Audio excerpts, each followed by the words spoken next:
everyone, welcome to the Horror Room. I'm Travis Bruce, and today we're doing another indie horror spotlight. Today I have with us, he's a director and filmmaker, and he is in post-production right now for a short film, and it's called Sidewalks and Skeletons. I have with us Patrick Thies. Patrick, welcome to the Horror Room. Thank you so much, man. I appreciate being here. Thank you for the time. I can't wait to get into it. Let's do it, man. Tell us a little bit about Sidewalks and Skeletons. So Sidewalks and Skeletons was a story I came up with on the encouragement of my friends in the LA community, in the creative group. And basically, it happened when I started to look at YouTube. I don't know if you're familiar with Mr. Nightmare or Slapped Ham. They tell these like scary stories on YouTube, and I got really into it. And that kind of led me into the idea of, what happens when, someone approaches your place at nighttime and you weren't expecting them to be there. And then I thought of like a surveillance footage of like a Ring camera, like in the back of your house or in the front of your house. When someone approaches your place, you're not expecting them to be there. It's immediately horrifying. And so I'm like, okay, that idea sounds cool. How do I make that into a story? And then through, I guess, YouTube algorithm, I found this clip of the fentanyl crisis. And I didn't realize what fentanyl really did to you. I was pretty naive. I didn't really know too much about it. So like an hour later, I clicked all these videos, and I remember seeing one where there was a person bent over like all the way, because when you're on fentanyl, the back of your spine, you can't really use anymore because you're so euphoric, you're so in the drug. And so I thought, okay, that's pretty terrifying, seeing someone on this drug, how it affects your body. And then imagine seeing that through surveillance footage if that person approached your home. And that's basically the movie. It takes place in like a dystopian future where the addicts are looking for drugs, looking for help, but there's this Delta team, these health officers who hunt them down. And so when an addict approaches the main character's house, it's through surveillance footage, and the main character is a professor in the community. She advocates for the addicts, and she's there to kind of protect them and help them. And so the story is basically about this professor protecting an addict from the Delta team. And it kind of just takes place in one night at her home. But the idea is that the addicts are just people that need help, they need care and kindness. And the health officers in this world are so abusive with their power. They don't care about the addicts, they just want to hurt them more. So it's really just a story about treatment and survival and recovery, because the addict does want help. And it's all done through the lens of like surveillance footage at nighttime, it's supposed to be scary. And I think taking it from that point of view will help with the story. I absolutely love this idea because I live in Baltimore, which is for anybody who doesn't know, we are the heroin and fentanyl capital of the country. But I had no idea. Yes. And so, I see a lot of individuals just driving back and through the city, individuals on heroin and fentanyl. And it is scary because these individuals, they almost like take apart. It's almost like a zombie like form that they have, and like it is scary, And a lot of these people are seen to like other people like as being violent or something, and they just need help. Yeah, it sucks what the drug does to you. I think when you're really into it, if you are been doing it for a while, depending like some people do it through the pill, some people do it through a needle. If you use a syringe and shoot up, you can like damage your body to a point where like you can see things on your skin, like your skin will start to change, and you could lose limbs. Basically, you could lose parts of your body. It's really scary, and those are more the extreme cases. But if nothing else, like I said, once you're on it and you're like really high, you can't stand up straight. That's why you see everyone leaned over all the way, because they can't use their spine. And so when the drug's in you and you're that high, you can't really control yourself anymore. And that's why a lot of people have that danger of overdosing. But luckily, they have this thing called, I think you've probably seen it, it's Narcan, that nasal spray. Yeah. So that brings people out of it. That saves lives, actually. And it's harm reduction. So what it does is it keeps the addict alive so they don't overdose and just die on the sidewalk. Because that would obviously be a much bigger problem if you just saw a bunch of addicts on the sidewalk and they weren't moving, and then they were there the next day, Yeah. And we don't want that. We don't want to see people dead. And my movie touches on that a little bit. There is a scene when the professor helps the addict who breaks in by giving her the Narcan. Now, and when it comes to drug addicts, and even people with mental illness, which you're kind of telling me is an interesting concept. When it comes to law enforcement, I feel like they're not properly trained. They see, sometimes Mm-hmm. that drug addicts and people with mental illnesses as violent, and Mm-hmm. they may lead to violent force towards them. When a lot of them, they're dealing with some shit. They're not meaning to cause violence. It's their addiction, or it's the Mm-hmm. voices in their head. Yeah, I think something to consider too, at least something that was on my mind when I was writing the movie and thinking about everything, how it relates to real life. Everything now is just kind of just up in the air. Things have just the way things have been these past 10, 15 years. Everyone's really just one or two bad situations away from ending up, maybe not like on the street, but at least in a bad place. And that's really, I like to think, what happened to a lot of addicts. They ended up in a bad place. They made maybe one bad decision here or there, and it affected them so much that like they became addicted to this drug. But I'm pretty sure if you can go back in time and ask them, "Hey, do you want to be a drug addict?" I'm pretty sure their answer would be no. No one wants to be in that situation, but like once you're there, you're there. And I think people should try to be more thankful of what they do have and be like, as much of a struggle as you might be going through personally in your life, because we all have struggles, at least be thankful that like you're not a slave to like a drug, and that like rules your life to the point where you can't make your own decisions, or maybe it leaves you alone, or you don't have the support that you need. And that's also something I kind of mentioned in the movie too, not just for the addicts but for the healthcare worker, the Delta team. The whole reason the Delta team exists is because they were once these counselors who would treat the addicts.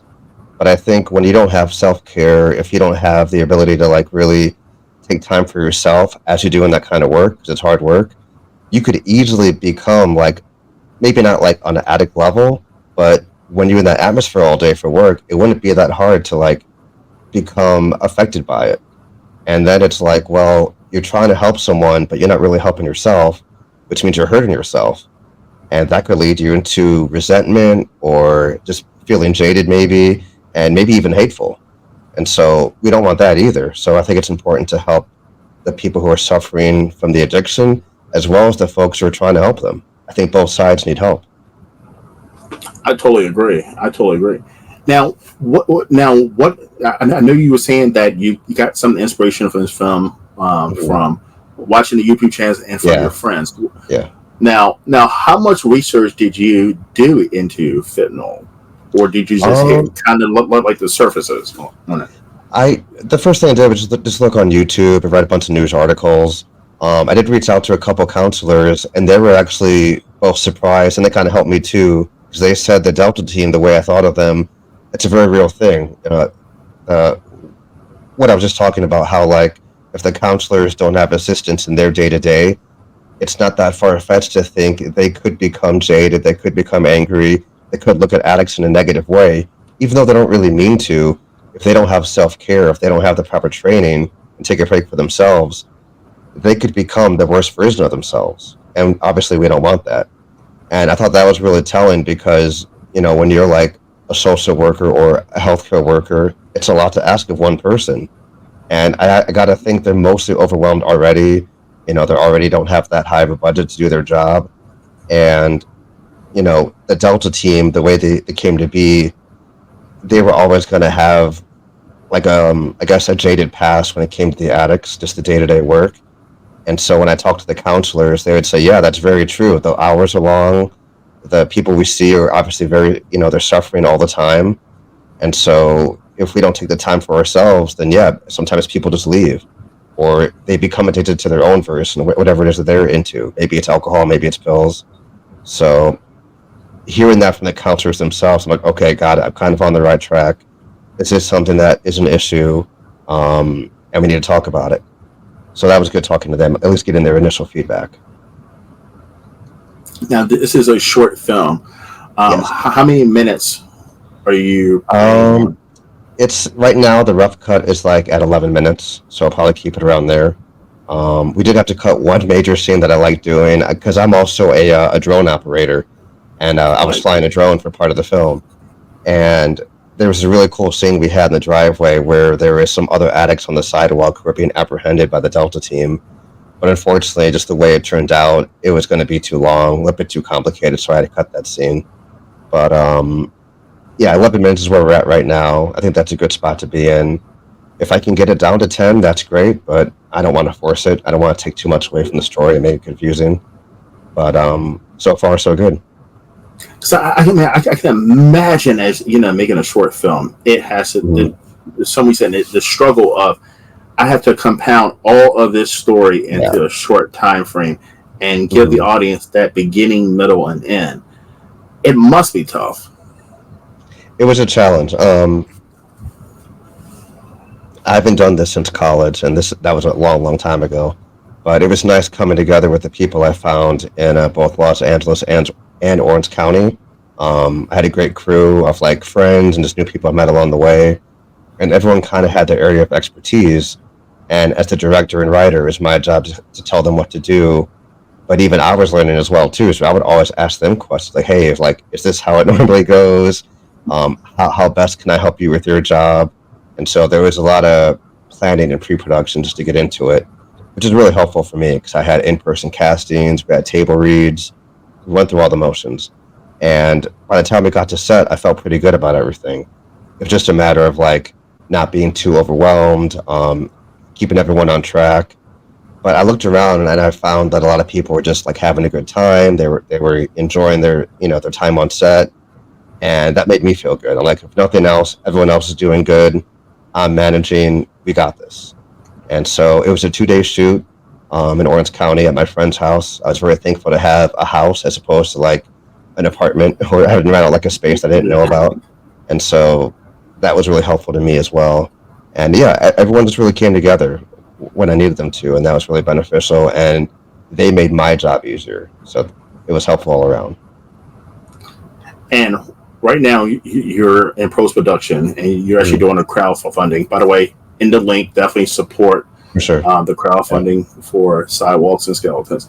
Now, one of the things, so there's a concept out there that right now when it comes to making indie movies, it's so easy, it's low cost, but it's not. I mean, you definitely need. I feel like a lot of filmmakers need some help, whether it be crowdfunding, whether it be pre-production, post-production. Hmm. It's not as easy or affordable as people think it is. Yeah, and there's a lot of different ways to go about it. Admittedly, my story has a lot going on, so I probably could have made maybe a smaller version of it, I guess, if that's the right way to say it. But I know at the time there was just so much on my mind that I kind of wanted to get it all out. And I guess the long term goal is that if this does well and I can get into film festivals and show people, I would love to expand to a feature. And with the feature, I really want to focus in on the healthcare worker point of view, on how the Delta team came to be, how the addicts kind of became more rampant in society, and just how that all unfolded. And with the success of a short film, you can bring it to a feature film. And that's really, I think, what a lot of creatives and filmmakers want because short films are kind of like your calling card. You make a name for yourself, you get into some stuff, you promote it as much as you can, and if people like it, you have that to point to. Like, look, I made this thing, we completed it. Will you support me to do a feature? And if it's good, they probably will. So that's kind of my goal for this is that I can do good on this one and then make a feature later on and keep the conversation alive, keep the awareness for fentanyl alive, and keep that going. Because I think the best way to really get an idea out there is through storytelling. And short I agree. films are great, but feature films are better. So if I can move towards that, then it'll be beneficial to everyone. Amazing. So, do you have a potential release date for Sidewalks and Skeletons? We're still in post right now. If everything comes together in the way I hope, I would say the release would be September, ideally of this year, September. And I want to enter into a bunch of film festivals regardless, and a lot of them take place in October and November of this year. So it'll definitely be this fall, no matter what. Awesome. Well, Patrick, if you've watched my show, as you know, this is a horror show. So I'm going to ask you three Yeah, random yeah. horror questions. This is your personal opinion, okay? Go for it. All right. The first one. What is one horror movie that you loved, but you were like, wow, I wish this was a little shorter? Um,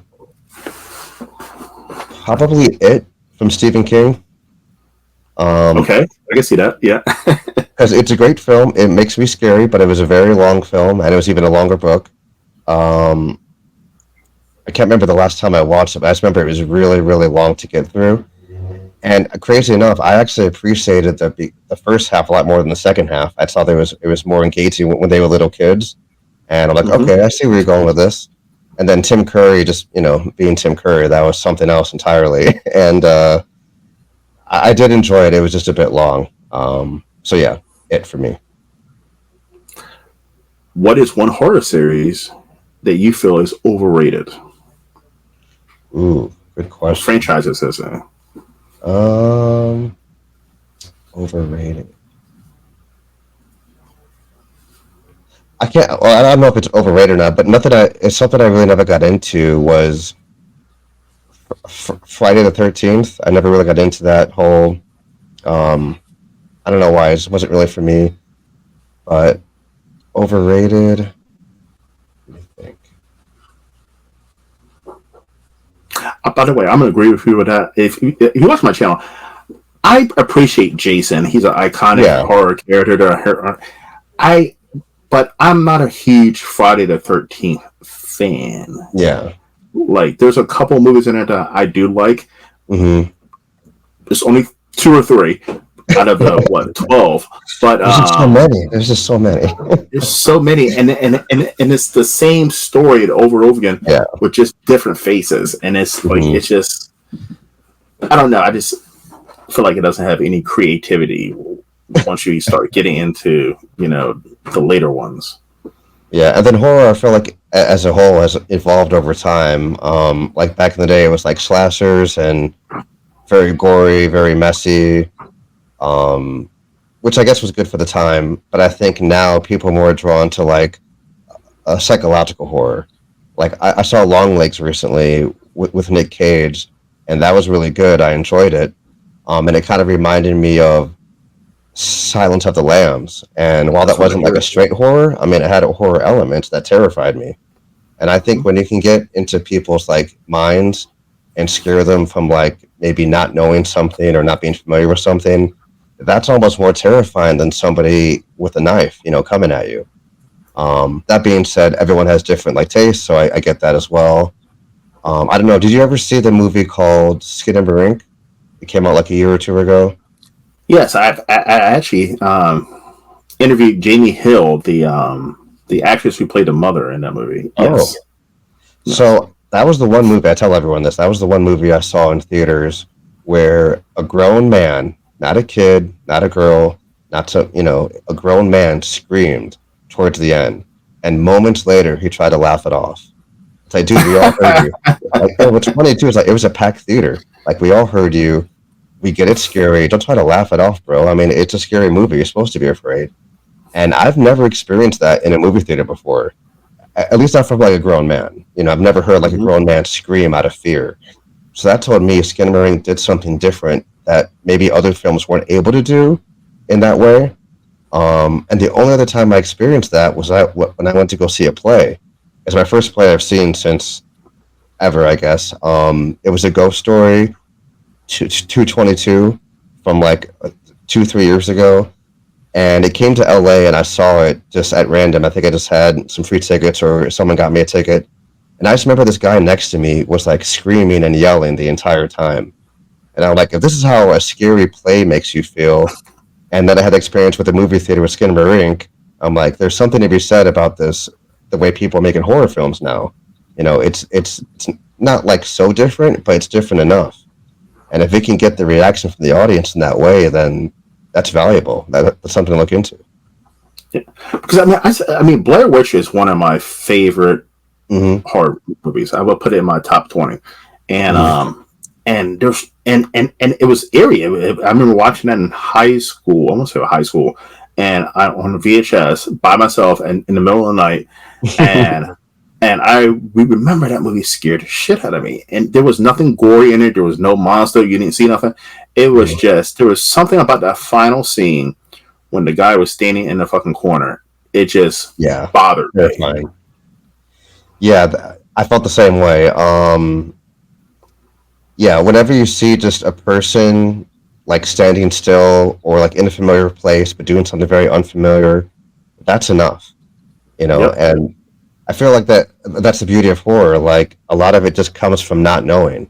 If you're in a situation that you don't know what's going to happen, doesn't matter what it is, doesn't matter what time of day it is, it's instantly something you're aware of, because it makes you think, like, is this the way it's supposed to be going? Is this supposed to be happening? Because I don't know. And so that not knowing becomes a huge fear factor, and I love that.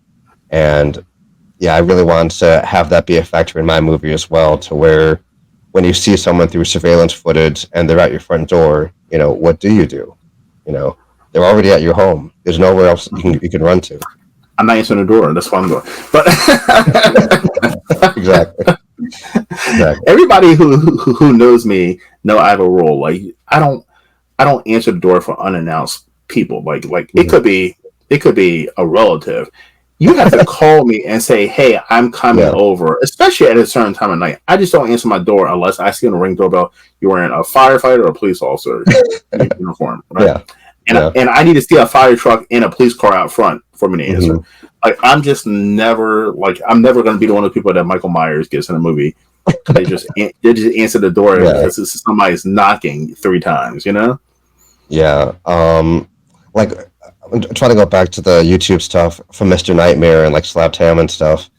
I don't know if people just send them stories. I don't know if they're real or not, but they're pretty telling. And a lot of the situations are like, I remember that, like, some of my favorite ones is either like a road trip or like a truck driver, and they end up on a random road somewhere and like there's people waiting for them, or it's like an Uber or Lyft person and they deliver something to someone, but it's the middle of nowhere and they feel uneasy about it.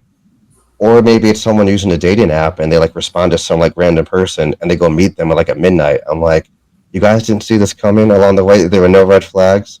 I don't know, but that being said, it terrified me. I mean, don't get me wrong, like, going through all those motions to get to that point, that would be scary.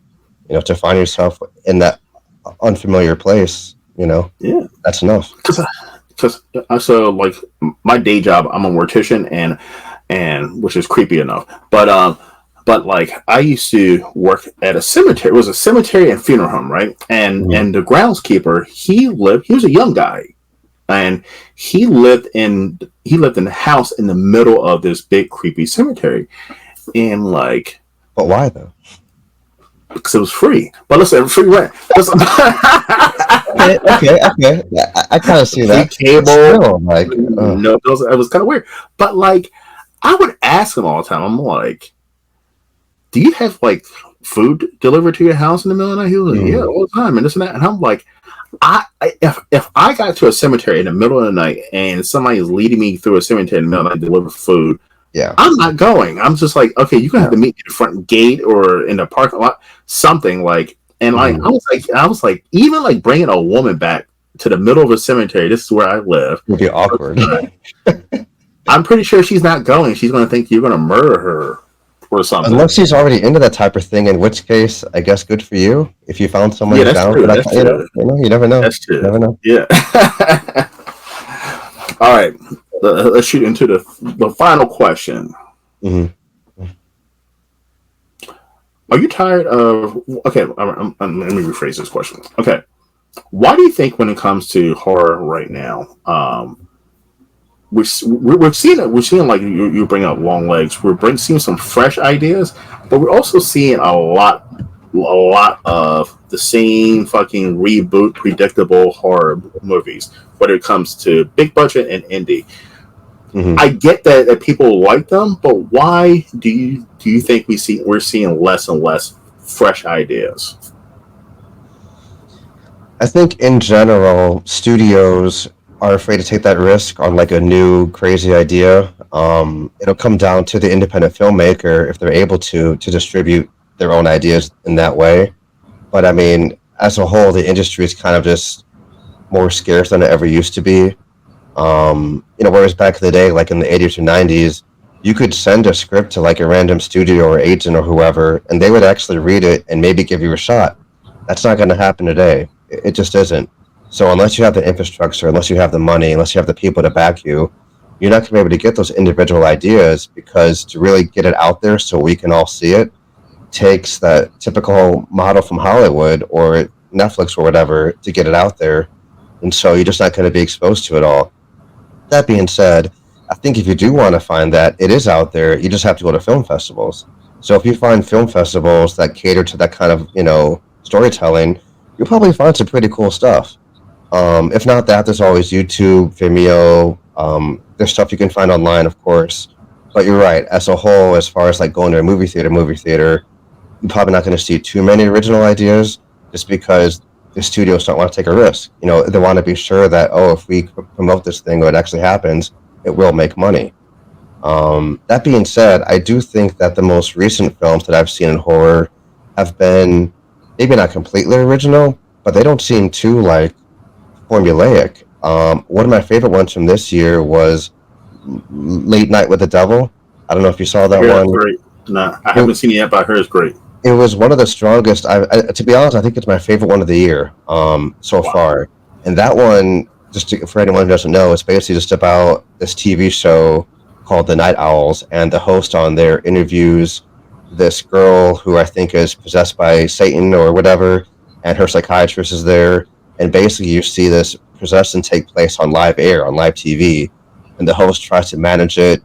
People die, and it's the way it was done. It was very like specific. It wasn't like something you would just expect. And I don't know if that had to do with the editing or the acting or the story. I guess a bit of everything.